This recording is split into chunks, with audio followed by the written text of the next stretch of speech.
Oke, baik. Teman-teman semuanya, kita akan segera memulai perkuliahan modul Nusantara ini dengan berdoa terlebih dahulu.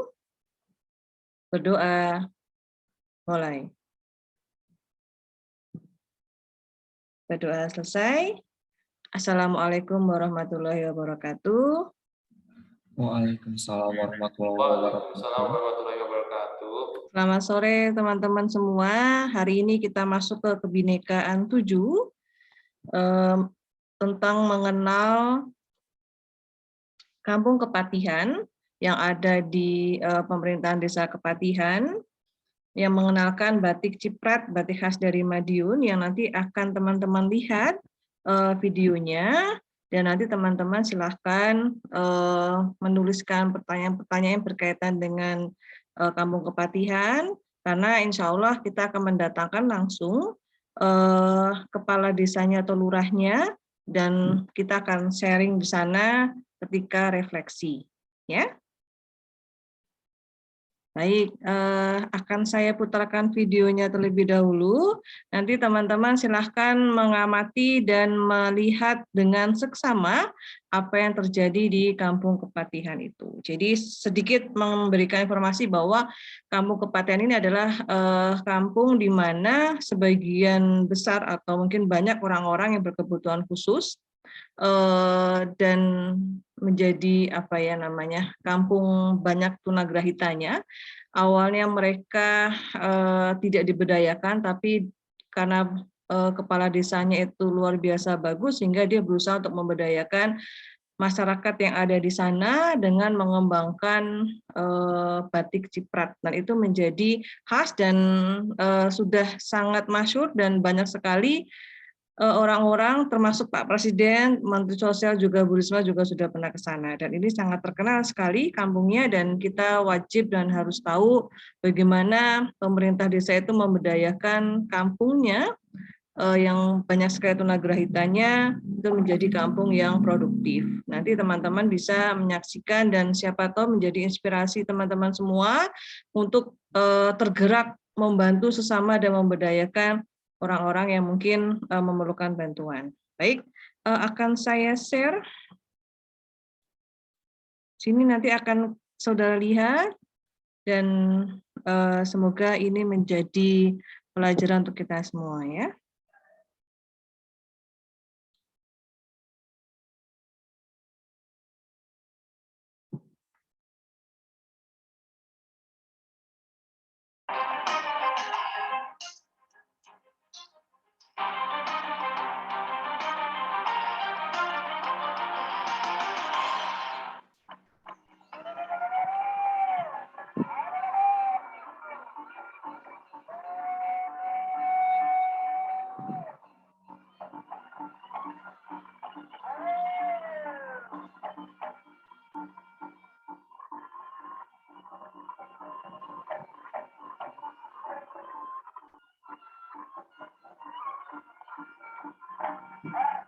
Wong-wong niku kira-kira mawon kena masalah sangka jajan nggih. Iki kurang.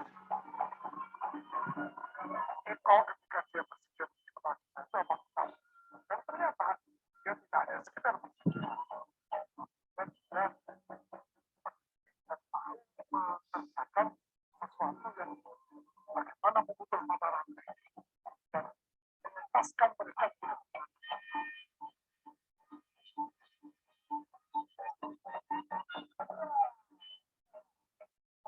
Pernahkah Anda bayangkan di sebuah desa ada satu generasi yang didominasi oleh generasi penyandang keterbelakangan mental atau tunagrahita? Dan saya ada di desa itu. Namanya Desa Karangpatihan, Kabupaten Ponorogo, Jawa Timur. Yang menyimpan kisah biru lahirnya generasi dengan keterbelakangan mental atau tunagrahita alias idiot. Saya di sini memotret bagaimana sosok kepala desa yang bahu-membahu bersama warganya untuk mengajak mereka untuk berkontribusi sendiri dan mengajak mereka untuk membangun desa. Inilah Indonesia, bukan desa.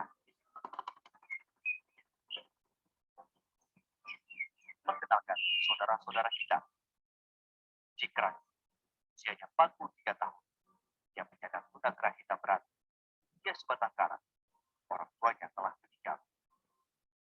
Semok, usianya lebih muda dari Cikran. Dia menyandang tunagrahita ringan. Di sini, tunagrahita kelas ringan. Pairan alias Kiring, tunagrahita berat. Dan Jamun yang hanya bisa melamun dan tersenyum. Mereka adalah beberapa orang dari total tunagrahita alias penyandang keterbelakangan mental di Kabupaten Ponorogo. Yang menurut Dinas Sosial ini berjumlah 330 orang yang tersebar di 3 desa.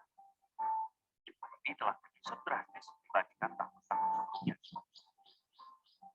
Di desa Karangpatihan ini saja terdapat 88 orang dengan keterbelakangan mental. Konon, dahulu jumlahnya bisa lebih dari 300 orang. Hampir satu generasi. Itu hanya di desa Karangpatihan saja, termasuk yang berada di 2 desa lainnya. Tak heran, desa ini sempat dijuluki kampung idiot. Apa yang sebenarnya terjadi? Coba. Usia sudah berapa, Pak? 990, berarti dari zaman Belanda udah ada ya, Pak? Sudah. Tidak ada. Nah, saya mau tanya-tanya, Pak. Ini sejarahnya dulu kenapa sih banyak orang tunagrahita, banyak orang idiot di kampung ini, Pak? Zaman riyen niku disebut tenenten, janang niku kali nomor niku pemerintah niku disah, jadi ku sami itu dari tahun berapa? Jadi pas saya lahir orang itu sudah banyak. Kalau lahir dari ngenten belum ada waktu itu. Iya. Dan peristiwa Madiun ini lah berikut jadi Pak. Zamannya peristiwa Madiun itu gegeri PKI. Itu gimana peristiwa itu? Peristiwa paten pindah-pindah perseorang sama orang. Saling membunuh. Iya, saling membunuh. Nah, pengaruhnya sama banyaknya orang-orang idiot itu karena memang zamannya susah. Nah, zaman susah itu ya. Zaman kekurangan makan ya. Zaman katul itu makannya namun katul. Nasi aking. Ya, nasi aking. Lawe kurupan. Susah banget. Iya. Ya. Makannya lah. Syukur makan. Syukur urip. Tapi kalau sekarang udah nggak susah ya? Ya, susah ya. Ya. Jadi anak-anak kecil sekarang udah nggak ada video. Ya, ada kalau sekarang kelahiran sekarang ya ada. Tapi kalau dari dulu emang daerah sini kering, emang ya. Susah untuk air, susah ya, untuk. Susah, ya. Kering. Sebagai saksi hidup, Mbah Paimin begitu gamblang bercerita betapa sulitnya hidup kala itu. Daya atau lembut dan hal mistis lainnya adalah hal lain. Kita bisa belajar bahwa gizi buruk yang ada besar bagi keberlangsungan sebuah generasi.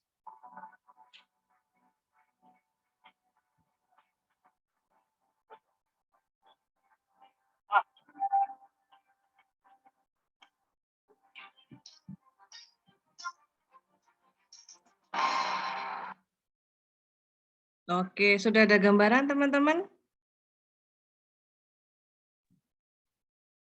Mungkin tadi ada beberapa yang terputus-putus, Bu. Yeah. Jadi sedikit menambahkan, jadi itu merupakan salah satu desa di Ponorogo, teman-teman. Ponorogo juga salah satu karisidenan Madiun. Di sana terdapat desa namanya Karangpatihan.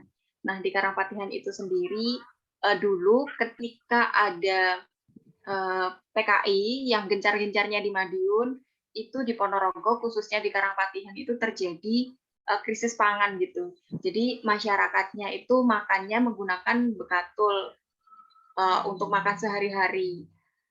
Akibat dari makanan yang dikonsumsi itu gizi buruk menimpa satu desa tersebut gitu. Jadi satu desa itu memiliki keterbelakangan mental hampir 100. Jadi mirisnya di situ karena krisis pangan mengakibatkan desa tersebut menjadi dulu dikategorikan sebagai orang-orang menyebutnya itu desa idiot gitu. Tapi alhamdulillah sekarang sudah berganti. Maksudnya sudah mata rantainya sudah terputus dan sekarang sudah orang-orang menyebutnya dengan masyarakat berketerbelakangan mental gitu. Jadi udah nggak ada lagi kata idiot yang terlalu gimana ya, konotasinya negatif banget untuk masyarakat di sana seperti itu. Oke, baik. Dan itu memang letaknya sangat jauh sekali ya Mbak Binti ya, setelah saya melihat bahwa 30 km dari Kota Ponorogo ya. Jadi sengaja kita hadirkan lebih awal dibandingkan jadwal semula. Ini Mas Alan dari mana sih? Ini. Jadi di awal, memang saya hadirkan di awal karena takutnya nanti pas kita hadirkan di bulan Desember kita tidak sempat untuk ke sana juga karena kita juga tidak tahu nanti akhirnya ketika saudara luring itu sampai Desember atau sampai bulan Januari karena di jadwal saya sampai bulan Januari cuman belum ada kejelasan. Nah itu mengawali kenapa ada kampung dengan banyak tunagrahitanya atau mungkin ada berkebutuhan khusus.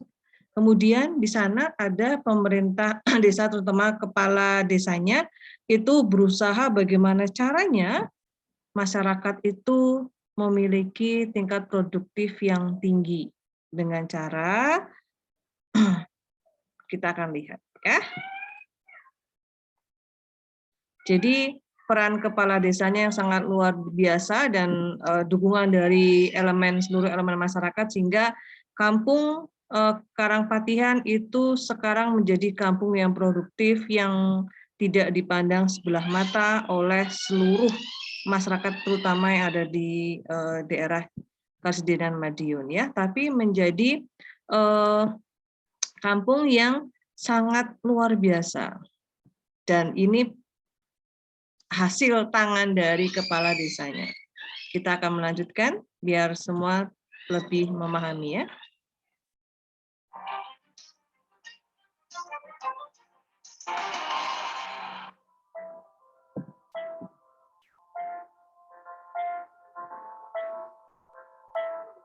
Kehadiran tunagrahita di dalam keluarga kerap dianggap sebagai beban. Bisa dibayangkan jika jumlahnya hingga ratusan. Adalah Eko Mulyadi, sosok muda yang sejak remaja ada memperjuangkan nasib kaum tunagrahita kala itu. Kini ia menjadi kepala desa. Salah satu tugas beratnya tentu adalah harus mengayomi warga kalangan tunagrahita yang jumlahnya tidak sedikit. Maka untuk memutus generasi tunagrahita apa yang dilakukan untuk memutus mata rantai tunagrahita ini kan, jadi tunagrahita ini kan penyebabnya kan gizi buruk. Maka salah satu cara untuk memutus mata rantai ini adalah memperbaiki pola hidup mereka agar bagaimana tidak lagi terjadi gizi buruk. Salah satunya adalah yang melakukan kegiatan pemberdayaan ekonomi. Dalam kegiatan pemberdayaan ekonomi ini, saya buat program untuk mereka, yaitu menciptakan pendapatan-pendapatan. Satu, menciptakan pendapatan harian. Pendapatan harian mereka kasih keset, jadikan perca, jadi mereka bikin keset. Nah, satu keset mereka belum bisa. Cuma butuh proses, hampir 3 tahun kita ngelatih baru bisa. Satu keset mereka dapat upah 7. Satu orang satu hari bisa sampai 1 sampai 5. Tadi artinya satu hari mereka dari keset saja kalau mau bikin dia dapat uang 30.000. Cukup untuk dimakan dalam satu hari mereka. Yang kedua, kita punya program namanya pendapatan bulanan. Pendapatan bulanan itu mereka kita ajari dan kita kasih bantuan bibit ayam kampung. Jadi mereka pelihara di kandang ini kan. Nah, mereka pelihara ayam itu bertelur, telurnya dibawa ke toko. Beli garam, beli gula, mereka barter ke toko. Nah, ada juga yang menetas, kalau beras mereka jual. Ada lagi beberapa bulan, ini kan peternakan ikan lele. Karena lele itu kan sabarnya setiap 3 bulan sekali. Nah, yang terakhir itu dengan merupakan pendapatan tahunan peternakan kambing. Jadi mereka kita kasih bantuan gratis itu hijau kambing yang mereka pelihara beranak pinak. Nah, anaknya ini kalau bisa mereka kan ada 3 tingkatan integrasi ada kan sudah berat, yang berat otomatis sudah tidak bisa diberdayakan sama sekali. Yang ringan dan sedang apa pemberdayaannya kalau yang ringan ini kan ciri-cirinya mereka masih bisa bicara ya, bisa bicara tapi kan lemah pemikirannya, lemah lah, pikirnya lemah kayak anak-anak gitu ya pola pikirnya. Kemudian kalau yang sedang ini, kita mereka gitu, pastikan sedang, mereka kita berikan esai, kemudian kayak apa kan, semua. Tapi kalau yang berat, memang sulit. Tapi kalau kami mereka masih bisa. Yang berat ini saya makan dulu. Tapi mereka hebat, etos kerjanya luar biasa. Mereka sangat gitu. Jadi kita itu kalau mereka kerja, kita kan kasihkan jam pudar gitu ya. Jadi kita tunjukin jam sekian istirahat. Kalau belum jam sekian, ya nggak akan istirahat. Jadi mereka bisa kontribusi membangun keluarga desa. Etos kerjanya, malah kerjanya luar biasa. Dan ini bisa secara besar.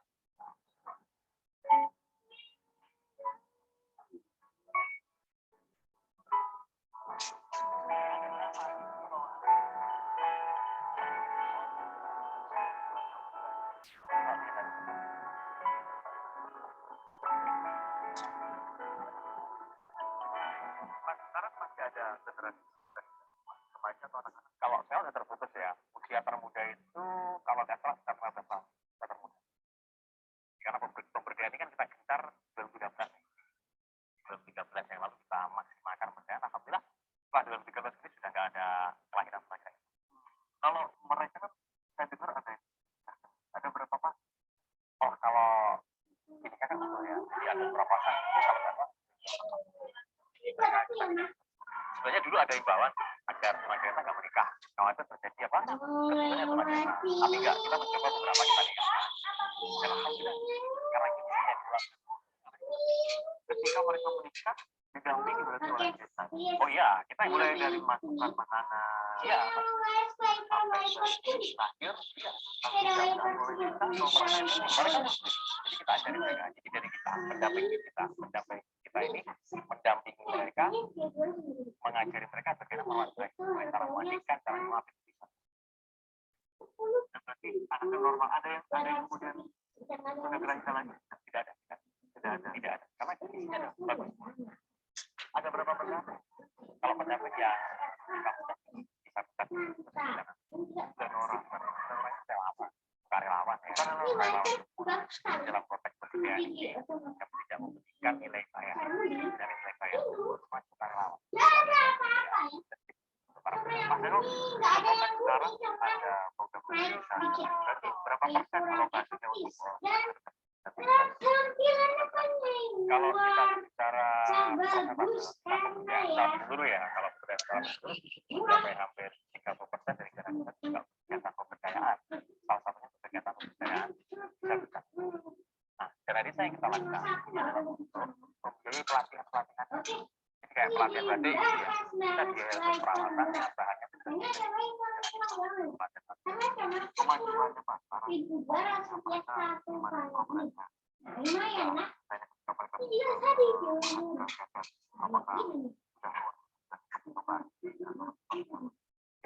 Jadi kalau kami sederhana menjaga sedikit, kalau hari ini dengan mereka kita berdagang, ayam, mereka bermakan sudah sama. Mereka bisa makan, kemudian bisa menghidupi keluarganya, dan mulai bekerja. Sudah bisa ekonominya sudah masuk.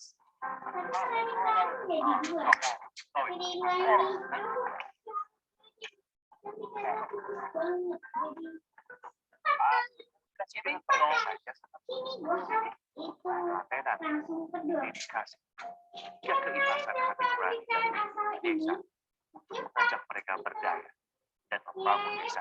Banyak sih, wiper unik ya. Wiper unik yang bekerja penting.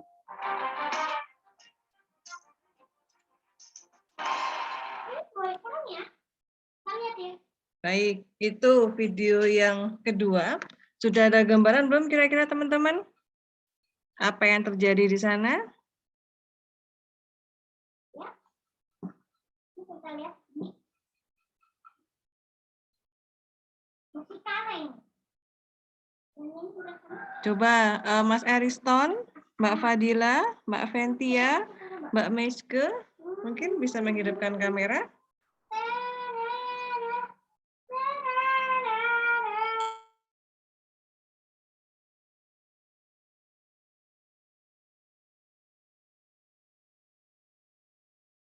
kan? Ini bisa dicopot, tapi kalau Oke, baik. Coba Mbak Meiske mungkin video yang kedua dari pertama dan kedua kira-kira apa yang saudara dapatkan? Pengalaman apa yang saudara dapatkan?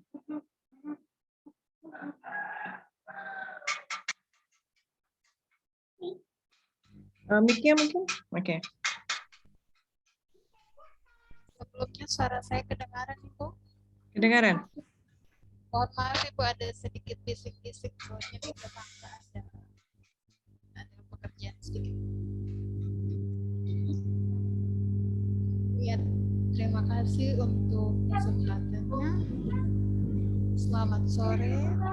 Assalamualaikum warahmatullahi wabarakatuh. Untuk pengamatan saya di video tadi yang pertama dan yang kedua, masyarakatnya hari kan 2018 tahun 2000 itu September kemarin dan muncul Suaranya nggak kedengeran Mbak Meiske?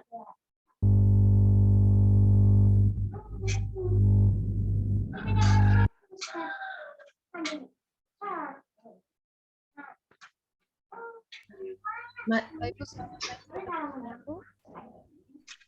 Terdengar Mbak Meiske, cuma terlalu pelan Iya. gitu. Maaf, Ibu, jaringannya kurang.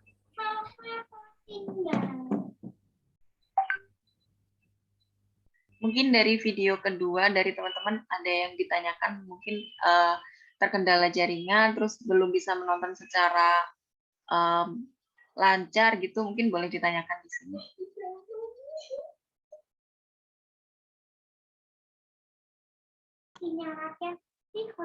Oke, mungkin Mbak Sarifah sambil menunggu Mbak Meiske ya. Ya, silakan Mbak Sarifah. Mungkin dari video pertama dan video kedua apa yang Mbak Sarifah dapatkan? Suara saya kedengaran, Bu?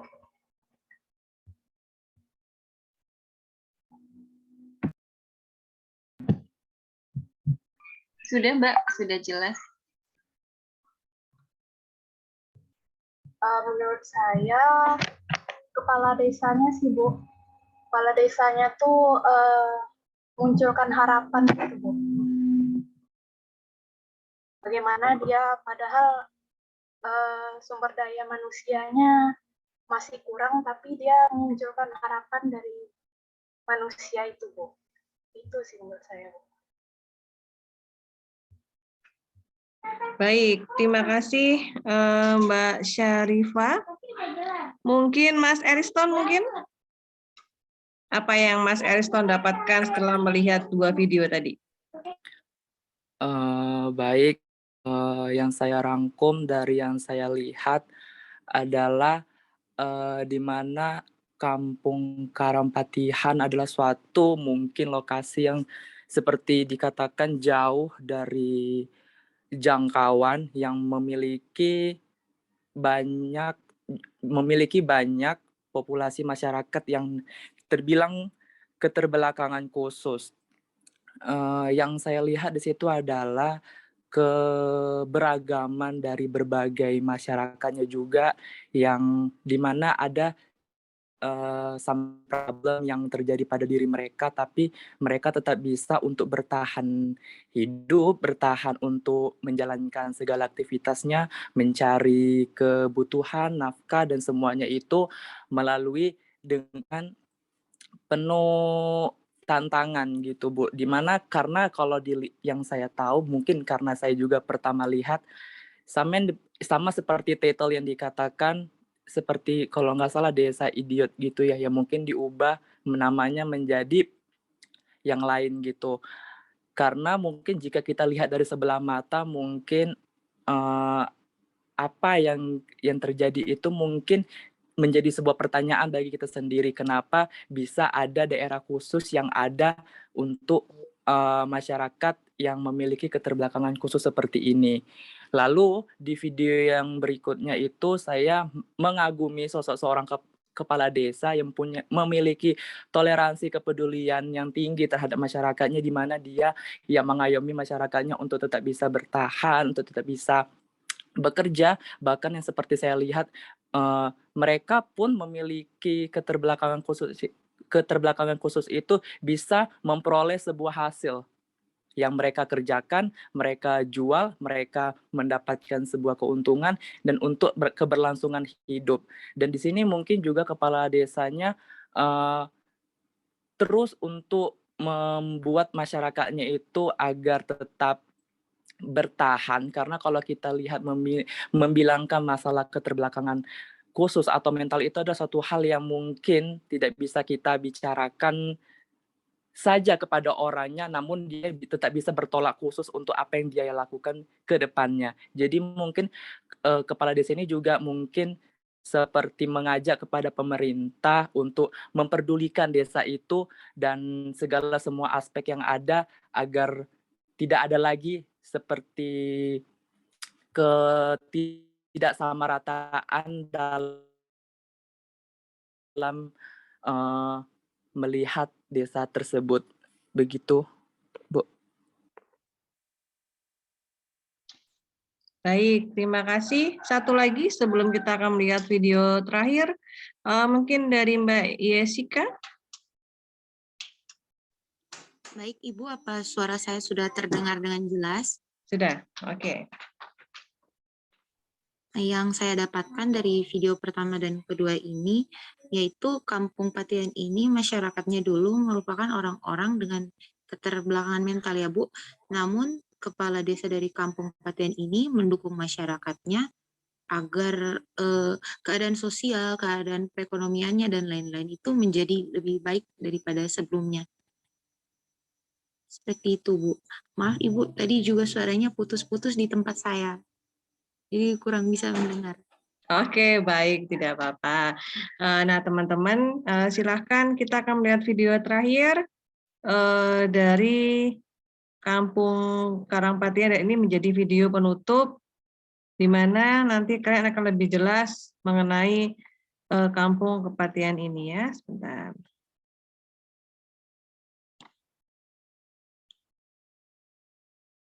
Silahkan dilihat dulu, sambil teman-teman jangan lupa ya membuat orek-orek pertanyaan, karena besok kita juga akan mendatangkan Pak Eko-nya langsung, dan kita akan bisa bertanya semua hal yang berkaitan dengan apa yang sudah ditayangkan di video. Ya, silakan melihat dulu.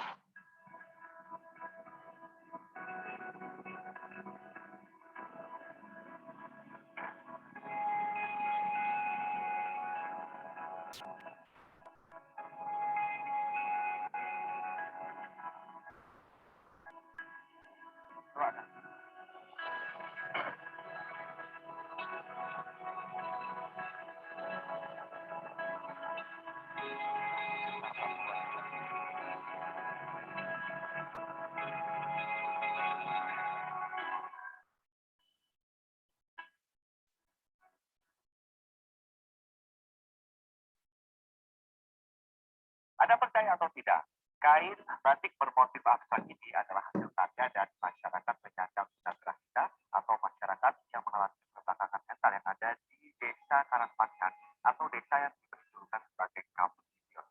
Dan kain-kain cantik ini diberi harga Rp150 dan uang ini bisa digunakan oleh mereka untuk menopang kehidupan ekonomi.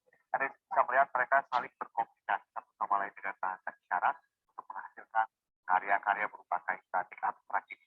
Dan selain kain abstrak, mereka juga dipercayakan untuk belajar membuat keset, di mana nanti keset juga akan bisa dijual dan menghasilkan uang yang bisa menopang kehidupan ekonomi keluarga mereka.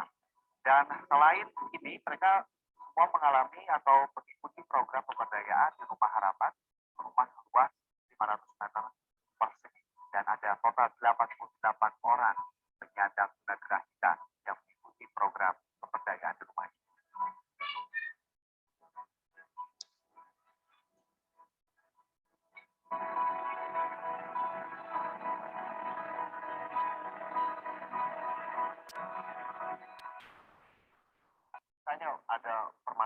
ya kan, 2 orang menikah, negara kita. Ini permasalahannya sampai urusan rumah tangga Mas Eko juga ikut campur atau ikut membantu gitu kan. Jadi contoh ini, di sini kan dia kelas sedang ya, menikah dengan Bu ini.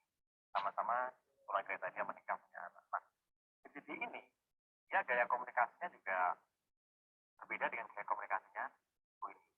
Secara emosional juga berbeda, dan di sini dan Bu ini karena dia pasangan suami juga cekcok, dan kalau berantem itu susah. Contoh di sini itu pernah berantem dengan Bu ini gitu aja ya, dia marah-marah. Nah, dia itu tetangganya. Karena dia itu tetangganya ini, masjid ini jadi apa ya, kayak semacam trauma, takut malu yang mungkin tidak mau keluar kamar itu hampir selama 2 bulan. Ada juga yang berat seperti kerak ya, ini kategori berat. Komunikasi dengannya beberapa sulit dan bahasa isyarat saja itu benar.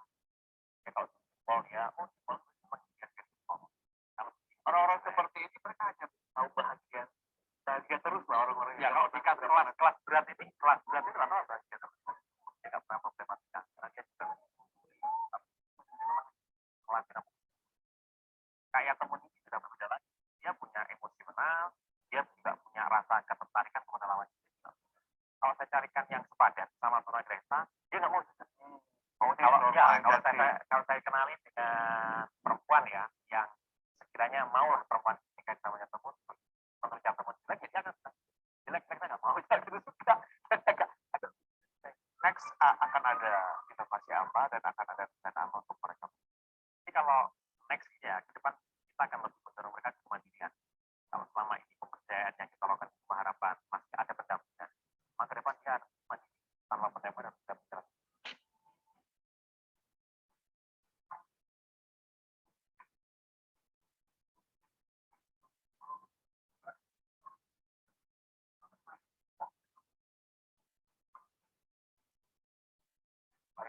Jadi istilah kampung itu masih relevan.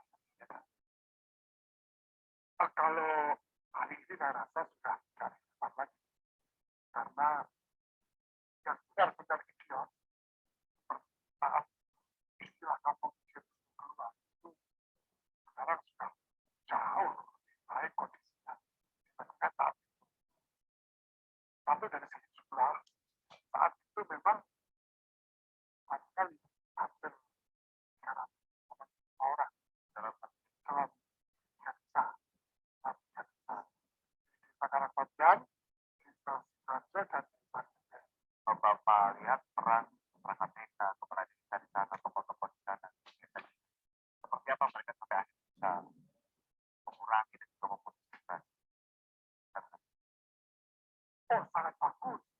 Seperti kepala desa Karangpanjang, Pak Eko itu orang muda yang saya rasa patut kita contoh karena mau menjadi kepala desa di sebuah desa dan memiliki banyak orang keterbelakangan desa.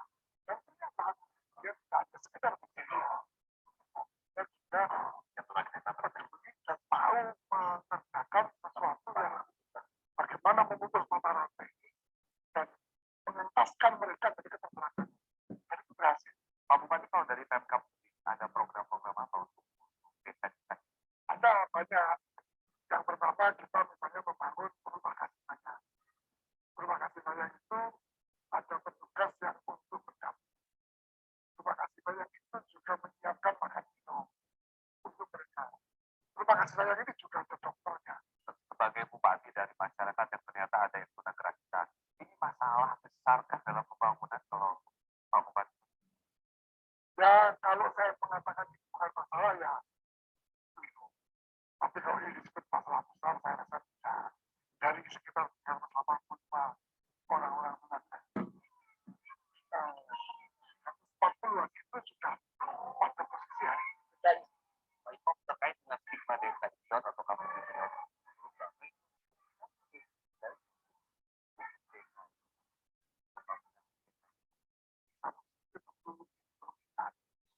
Karena citra yang terbangun menjadi tidak baik. Dengan begitu maka masyarakat di desa Karangpanjang, di desa Siraja, di desa Gede itu termotivasi untuk bagaimana bangkit. Kita kita bekerja termasuk para perangkat dan para desain. Eka Mulyani dengan segala ketekunan, kerendahan hati, dan dedikasi dalam mengayomi keluarganya adalah sebuah pelajaran. Baginya, yang terbelakang bukanlah beban. Mereka harus menjadi pembangunan. Karangpatihan adalah sebuah contoh akan harapan. Saat ini, pimpin yang lain dan mengurusi mereka yang terpikirkan hanya mengejar segala kepentingan.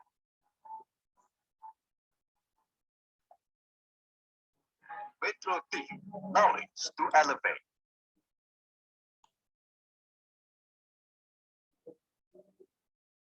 Oke, baik. Sudah selesai 3 video kita tayangkan tadi yang berkaitan dengan Desa Kepatihan, desa yang berada di Karsidenan Madiun, tepatnya di pemerintah Desa Kepatihan Kabupaten Ponorogo.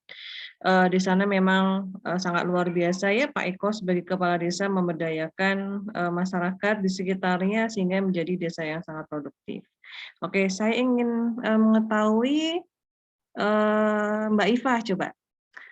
Pelajaran apa yang Mbak Iva dapatkan atau pengalaman apa yang Mbak Iva dapatkan setelah Mbak Iva menonton 3 video yang sudah kita sharingkan tadi?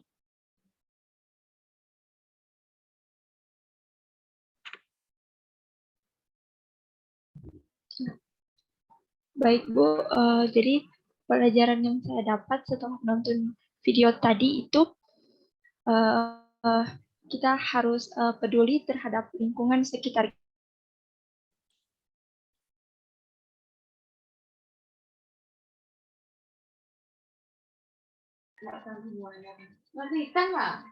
Ini Bu, Iva di rumahnya sedang hujan deras, jadi sinyalnya agak susah Bu. Oh begitu, baik. Mas Ikram, boleh. Baik Ibu, terima kasih atas kesempatannya. Jadi seperti yang telah kita saksikan tadi di video mengenai Kampung Karangpatihan, jadi di sini pertama-tama saya sangat mengapresiasi kepada kepala desanya yang mungkin bisa membangkitkan desanya dan juga melaksanakan aktivitas-aktivitas ekonomi melalui bantuan dari pihak-pihak luar maupun LSM untuk memberdayakan masyarakatnya yang dalam konteksnya di sini berkategori berkebutuhan khusus. Namun saya rasa kita sebagai mahasiswa juga perlu untuk belajar dari hal ini agar tidak melakukan diskriminasi terhadap saudara-saudara kita yang memiliki kebutuhan khusus, termasuk diantaranya tunagrahita dan lain sebagainya. Di sini juga saya mengapresiasi kepada masyarakat di sana yang mungkin ketika kita melihat situasinya sudah dalam keadaan sulit, namun bisa bangkit karena walaupun misalnya saja hanya pemerintahnya saja yang mau membangkitkan masyarakat itu akan sulit. Namun ketika masyarakatnya juga ingin maju dan diikuti oleh pemerintahnya, maka menurut saya inilah yang terjadi, yaitu bisa terlaksana dengan baik. Seperti itu Bu, terima kasih. Baik, terima kasih. Mas Rivaldo, mungkin silakan. Pelajaran apa yang Mas Rivaldo dapatkan atau pengalaman apa yang Mas Rivaldo dapatkan dalam pembelajaran pada hari ini? Oke, terima kasih Bu atas kesempatannya. Jadi menurut saya itu apa ya kalau bilang sebagai pekerja Ibu ya, saya melihat orang-orang yang maksudnya orang-orang yang keterbelakangan itu mereka itu sangat disiplin dalam urusan waktu, bahkan istirahat, kerja, mereka sangat tepat waktu. Nah itu membuat saya sedikit malu dan juga tersentuh karena saya juga kadang-kadang terlambat masuk kerja, kadang-kadang juga tidur kayak gitu Ibu. Jadi pelajaran yang bisa saya ambil adalah kedisiplinan Ibu, seperti itu. Baik, Mas Abdul, silakan. Yuk, pelajaran atau pengalaman apa yang Mas Abdul dapatkan dari video sudah ditampilkan? Mungkin pelajaran yang dapat saya ambil dari beberapa video tadi ini, Bu, tentang betapa berharganya sebuah proses. Jadi kalau kita ingin berubah, itu pasti akan terwujud walaupun membutuhkan waktu yang tidak cukup cepat. Terima kasih. Oke, jawaban yang tepat, singkat. Oke, Mbak Binti mungkin mau menambahkan?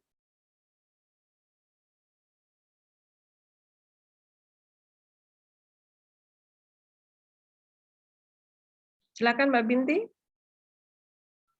Baik Ibu, jadi sedikit menambahkannya dari teman-teman. Itu tadi merupakan salah satu dedikasi dari pegawai atau pemerintah desa setempat. Dulu itu mulai berdirinya atau mulai memberdayakan, khususnya yang pertama itu kan menggunakan memberdayakan masyarakat dengan beternak lele. Nah itu kurang lebih ketika saya SMP.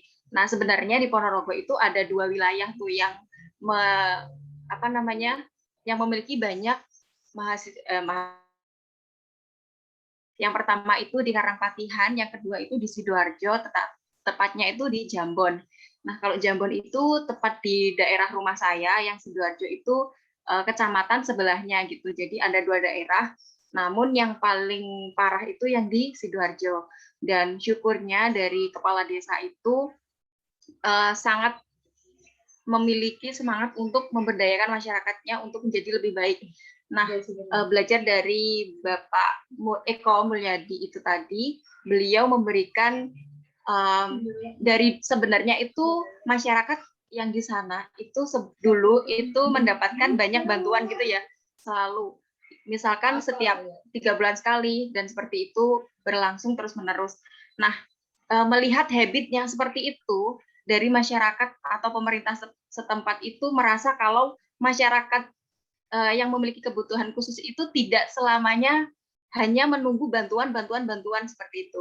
Nah, dengan demikian akhirnya timbullah inisiatif untuk memberdayakan. Yang pertama itu membuat keset, yang kedua membuat ternak lele, dan yang ketiga itu masyarakat diberdayakan untuk beternak. Jadi ada beternak ayam dan juga kambing. Terus yang ketiga yang sampai saat ini masih berkembang yaitu batik ciprat.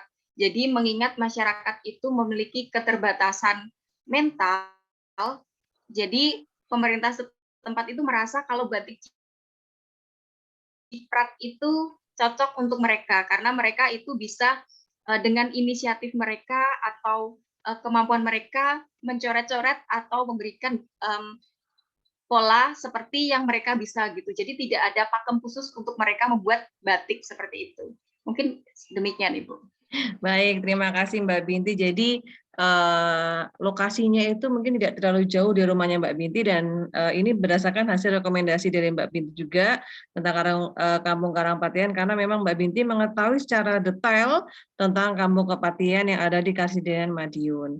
Nah, jadi kita memang sangat harus mengapresiasi apapun yang dilakukan oleh masyarakat yang ingin memberdayakan lingkungannya, dan ini menjadi inspirasi buat kita semua bahwa kita hidup tengah-tengah masyarakat dan kita harus berguna untuk masyarakat. Jangan sampai kita ingin apa sih yang masyarakat, apa yang kita dapatkan dari masyarakat, tapi apa yang bisa kita lakukan untuk masyarakat. Itu yang harus teman-teman semuanya pegang ya. Jadi harapannya kita bisa bermanfaat bagi masyarakat dan apapun yang kita lakukan itu bisa berdaya guna.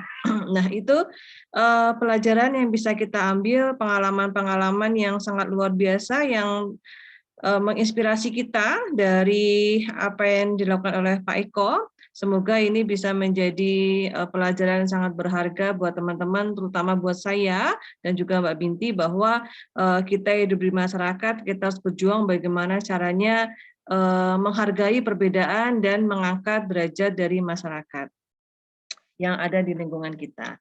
Baik teman-teman, insya Allah kita akan menghadirkan langsung Pak Eko-nya di kegiatan refleksi ya.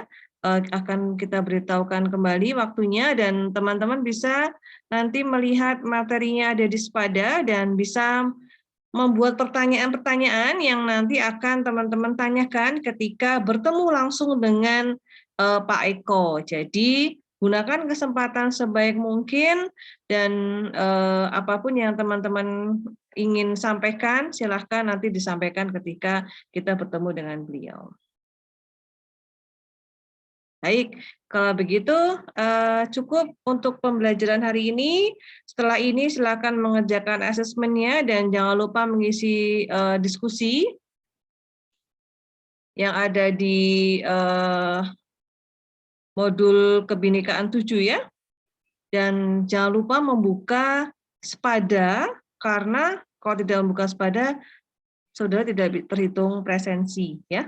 Silakan dibaca Spadanya sehingga akan otomatis terhitung presensi, dan jangan lupa presensi yang diberikan sama Mbak Binti tolong diisi ya. Baik, kalau begitu teman-teman semua dan Mbak Binti, terima kasih atas partisipasinya pada hari ini. Kita tutup dengan berdoa dulu ya.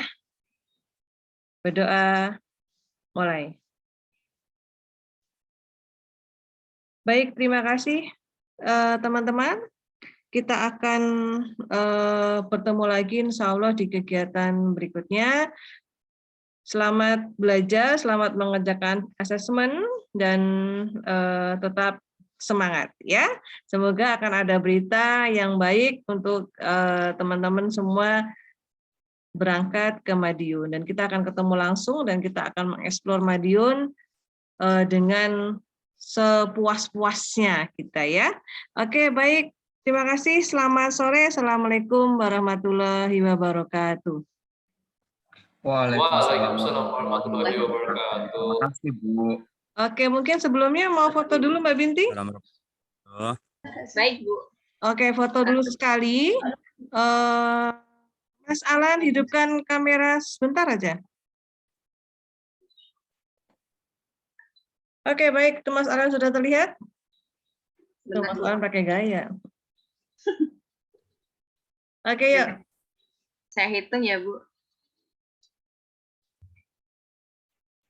1, 2, 3. Satu lagi, Bu. Sebentar. Tuh, Mas Alan pakai gaya. Oke, Boleh? kita ikutan. Oke, Gaya bebas, teman-teman. Oke, bergaya bebas. Sudah? Mana gayanya? Kok diam-diam semua? Sudah ya? 1, 2, 3.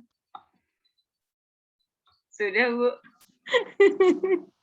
Oke, baik teman-teman. Terima kasih. Sampai ketemu lagi di pertemuan berikutnya ya. Assalamualaikum warahmatullahi wabarakatuh. Waalaikumsalam warahmatullahi wabarakatuh.